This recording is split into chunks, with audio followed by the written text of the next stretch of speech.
Hello guys, welcome for my channel. Ayan, naggawa ko ng nuggets guys. Yan, iwa-ikwa ko ng manok at saka yung bread guys. Ayan, ilagay ko na sa machine yung bread.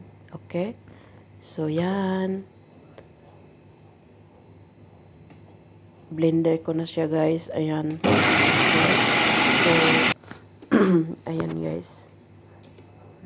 Na ano na siya. Tapos, alisin ko na yung kalahati para ilagay ko na yung mga chicken na iniwan na guys, at saka yung mga spicy niya guys. Ayan, yung garlic at saka yung black pepper, paprika, salt. Ayan guys, yan, white black pepper guys.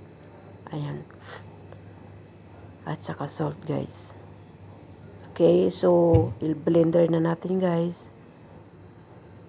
Napakasarap guys. Ito maganda to sa mga batang mag-school. Okay, so lagyan ng konting oil para mag-ano siya, mag-thick siyang dalawa para kung iwa-iwain guys. Ayan, ilagay ko na sa sa tray. Tapos i-flat mo lang siya para i-cut-cut siya ng maliliit kung anong shape ng gusto niyo na pag-cut. So yan guys, napakasarap guys. I-cut muna yan guys kung gusto niyo ng ilagay sa freezer. Ayan, doon sa plastic Tupperware. 2 months yata, 2 months guys, pwedeng guys, napakasarap guys.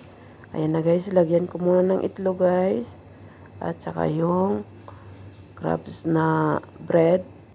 Tapos pinag-fry ko na. Thank you so much guys. Please subscribe my channel. Napakasarap guys. Thank you so much.